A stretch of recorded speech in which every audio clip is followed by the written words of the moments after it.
Does your base makeup ever drive you completely insane? Like it starts flaking off, or it'll separate once you're done with the whole face, or it'll get like super oily and run right off of your face. Trust me, I've been there, done that. But not to worry, because in today's episode of Face Value, I'm going to teach you exactly how to fix it. More like how to avoid it. Because the right fix is different for everybody. But don't worry, I'm going to go through them all.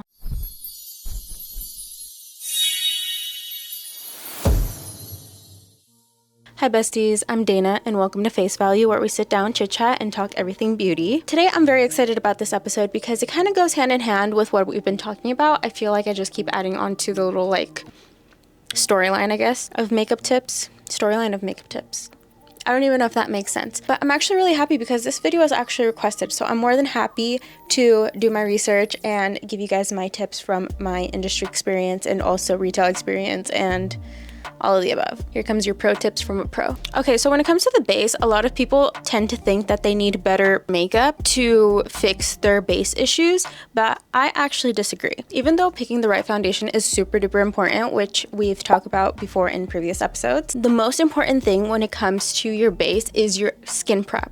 And I feel like that's something that's very much overlooked for the lack of knowledge about it, and also because some people are like anti-primer, anti-complicated skincare, but the truth is you don't need something super complex at all, especially if your base keeps flaking or getting too oily or not lasting all day. You should really consider looking into what might be a better option for you when it comes to prepping your skin, because prepping your skin is what makes the base go on flawless, or vice versa can make it look not the best. We're gonna go through all of the skin types, so don't you worry. I personally have combination skin, but we're also going to talk about dry skin, oily skin, and sensitive skin, so we cover everything here. And the main gist that we're going to be seeing as a pattern is that your makeup should always work with your skin, not against it. So we have to answer a main question here. Why is your makeup misbehaving? Why is it not being nice to you? These are some of the main complaints that I've seen both in retail experience and as a freelancer. The main concerns that I've gotten is products separating on the face after you've already applied it, excessive oil or dry patches, sometimes both at the same time, foundation pulling a Houdini act and disappearing after you already applied it and literally not lasting anything on your face, cakiness, a lot of buildup, and in general patchiness. I know I already said that, but I feel like that's the most common one. And the truth is that depending on how you prep your skin, makeup is always going to expose what's underneath. I personally don't have the most perfect skin in the world. I have breakouts. I'm a skin picker. I am not afraid to admit it because it's a genuine issue that a lot of people have. I used to have to put myself in acrylic nail gel just to not touch my face, and I still give in. But anyways, makeup is always going to reveal the truth beneath the skin, even if you're trying to cover, whether that be in cakiness or in dryness or oiliness, etc., or just not gripping onto the skin. It'll always show through if you're not giving your skin the proper love and care, because just like we nourish our bodies and try to make sure we drink enough water, get our vitamins in and all of that jazz, skincare is exactly that. Skin care. It's not because you want to be performative about your routine and all that, because I feel like I've seen that a lot on social media, that people are like, oh no, I'm a simple girl, I would never use all of that on my skin. Good for you if you don't need it. But most of the time, every single person needs to protect their skin from the sun, moisturize it, and wash it. So I truly believe that having zero routine is kind of wild and is equivalent of being like, oh no, I can never drink that much water because I don't need it. When in reality, we all need it. And in the long run, it'll always end up showing through. The same way if you eat unhealthy, it'll eventually show within your health. And just like everyday health, you could always be a lazy girl about it. Like, you don't have to be super into it every single day. The main things that are important in my opinion are wash your face, don't sleep in your makeup, protect yourself from the sun, and moisturize. That's it. Sounds like a lot, but also, I mean, is it really, if it means that you're doing it for the better? So surprisingly, even though this video is about base makeup, it's actually more about the skincare, because that is the solution every single time without a miss. So let's talk about it. How do you pinpoint what you actually need and what's not working for you? The first thing you want to do is go through your routine that you already have. See that every product actually works in harmony with each other. Let me elaborate. A big issue that I have found a lot in my experience is that a lot of the time some products just don't coordinate, and this can be included in the makeup, causing the same effect. This is the same concept of having a oil-based foundation and a water-based primer. Oil and water don't go together, so they're going to separate. So that can be an issue that reveals itself when you're already done with your routine. Same thing goes with your skincare. Some products just don't marry well together, and I think the most common thing that I've seen, at least with myself as well, when you layer too many products or the wrong ones together, they kind of start to bunch up and build and roll up, and you'll see it once you start applying your makeup and start adding more layers, and then it'll start to bunch up and like flake off. Another thing is sometimes we don't use the correct moisturizer or the SPF. If you're wearing SPF, which you should always wear SPF, something that I find that is very overlooked is that some SPFs just don't layer nicely underneath makeup, whether it be for having a white cast and making your makeup look different underneath flash photography,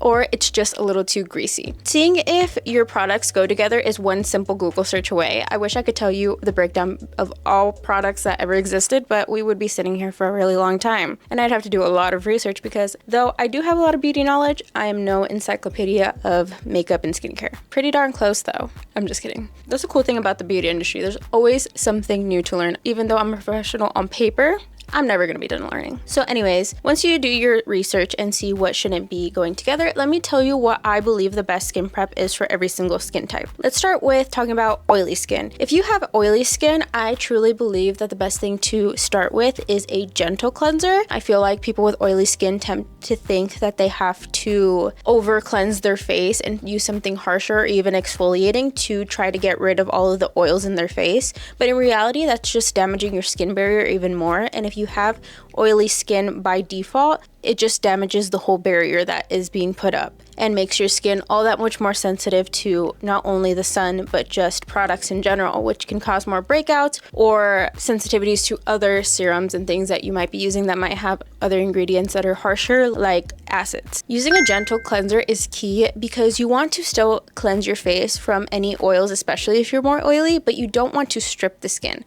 That's the main difference. You don't want to overly strip your skin to where it's so raw. In turn, when you put on makeup after that, your skin is basically begging for hydration and will just secrete more oil.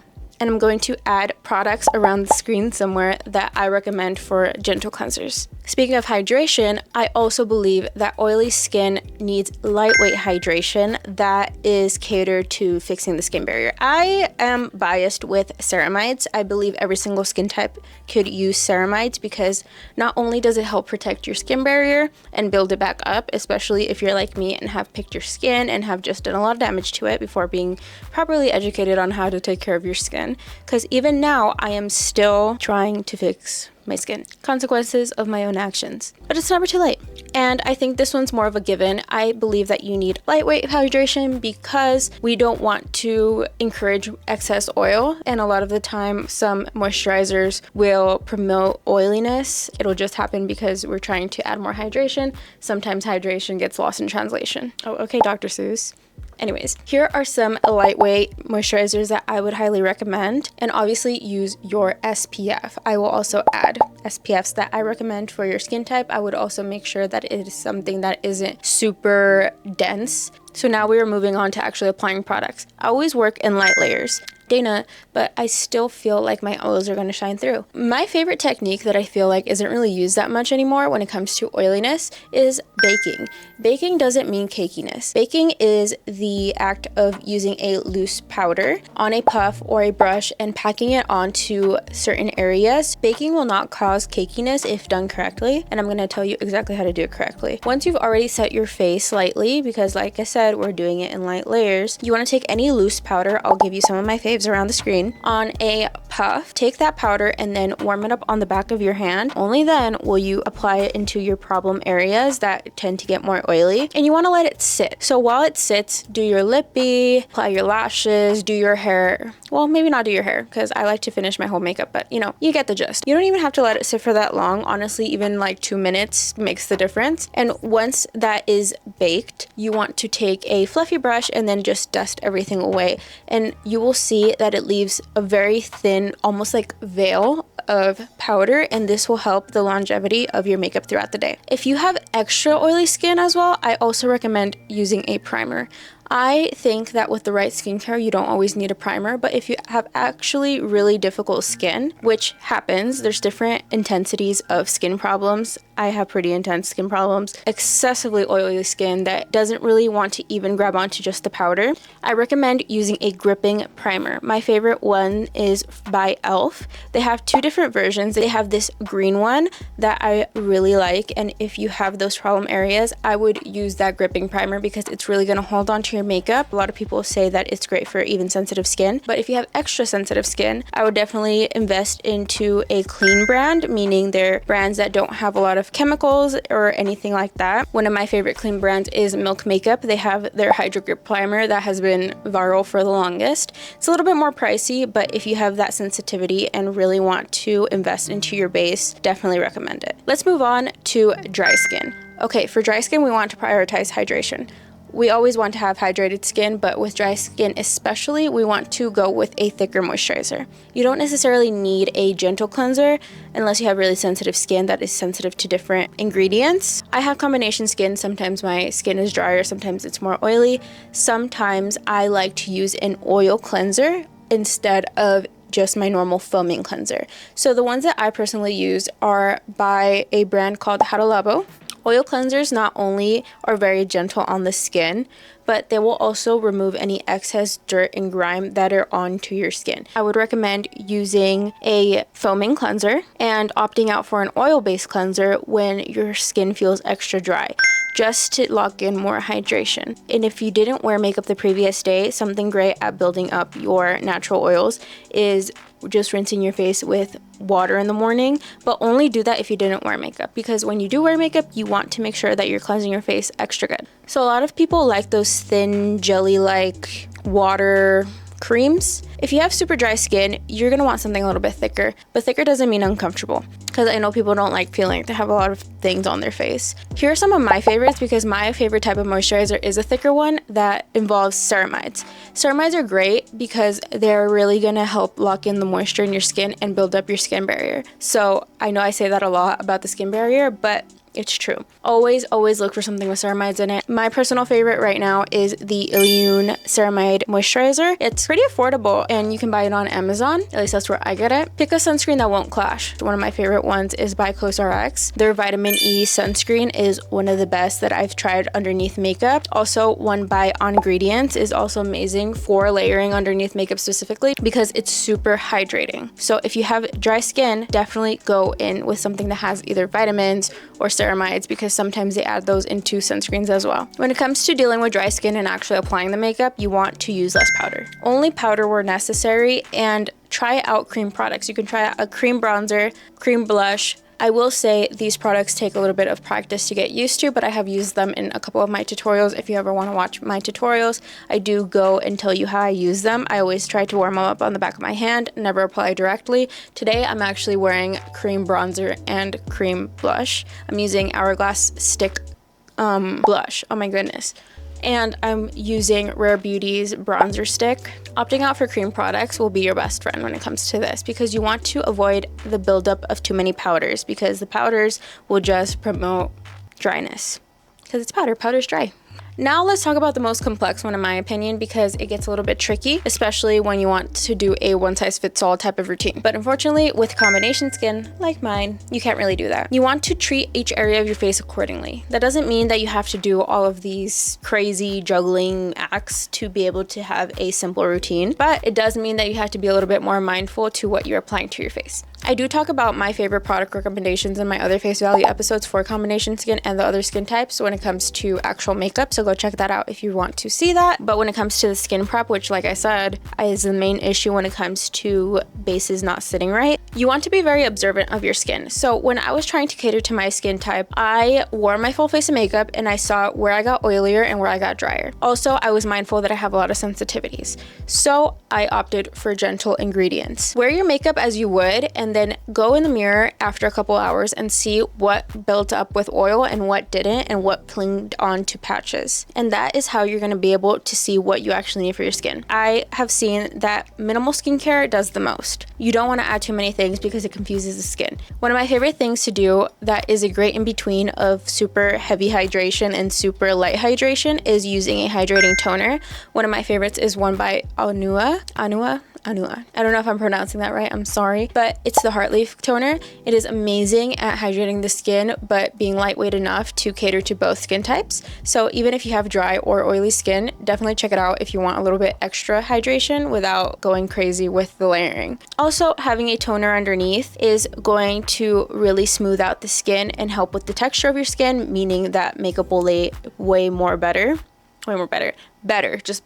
Me and my sentences. When it comes to washing your face, I would go with the dry skin routine and sometimes use the oil-based one and sometimes use the foaming one, depending on how your skin feels. I would pick an oil cleanser and a foaming cleanser, both that promote hydration. This is my combo skin routine. If you have combination skin, these are some of my favorite products that actually work as somebody who wears a lot of makeup. I use the Hada Labo oil cleanser. I know I already said that, but it's one of my faves. I use the Round Lab Ducto cleanser. I use the Heartleaf Anua toner. I don't add excess serums. This is a part where I feel like a lot of people mess up. If you don't genuinely need the serum, don't add it on. A lot of these ingredients that you think you need just come with consistency around your other routine, and especially for combination skin, less is more because it's hard to kind of make both sides happy. After my toner, I go right into moisturizer, which is the Ilyun Ceramide Moisturizer. It is a thicker moisturizer, but it's not thick enough where it brings out my oils in my oilier areas, which for me is my T-zone and my nose. Then I top it off with sunscreen, which I like to be lighter weight but still hydrating, which is the COSRX Vitamin E sunscreen because it gives me all of those things that my skin needs, but also layers wonderfully underneath my makeup. Now, when it comes to makeup, this is where you kind of mix and match. The best thing that I found for combination skin is to bake like if you had oily skin and use cream products as if you had dry skin. Yes, you can do both. Actually, I believe that baking your cream products makes them look so much more flawless. Today, I have cream products that I baked, but I also baked underneath my eyes and on my forehead and on my chin. So I try to avoid baking in areas where I know that my skin clings onto my skin. My skin clings onto the powder and then it'll separate, and I prioritize setting extra where my skin tends to oil up during the day. Another thing is you can use 2 primers. That's one of my favorite things to do. My favorite primer to use in the areas where I'm oilier is the e.l.f. Hydro Grip, me mixing 2 products. That's the milk one, but the e.l.f. gripping primer. But I don't use it every single time because after doing my routine for so long, I found that I actually don't need the primers anymore. But I do sometimes use them when my skin is misbehaving because everybody's skin likes to act up at different times. But when I do want to use primer, another favorite that I have is the Tatcha primer. I like to use that in areas where I have drier skin because it will promote the hydration without feeling too silicone-y or too greasy. I find that a lot of hydrating primers tend to be really greasy, but I love the Tatcha one. And one of my favorite things to do across everything on my face is to use a brush to apply all of my powder, unless I'm baking, of course. But the baking always comes after you already set your face. Do not just try to set your face in a baking method. That will cause clinginess and it will cause that buildup that we are trying to avoid. So always bake after you already set your face, and then when you do bake, make sure that you're applying it to the back of your hand first, and then for the rest of the face, apply your powder with a brush. I love doing that because I still love having extra coverage on my face. The crazy thing about makeup tips is that a lot of the time they're left a little bit more vague because it is so catered to each person's personal skin preferences and also problems. But I truly hope that if you have any of these skin issues, I am some sort of help. Thank you so much to the person who requested this video. I hope that I answered some of your questions. If you have more, please don't be shy to comment below, because the only reason I did this video is because somebody requested it. I want to keep doing requests, so definitely let me know what you'd like to see next. If there's anything that I left unanswered, please leave it below. I will reply to every single comment. I always do.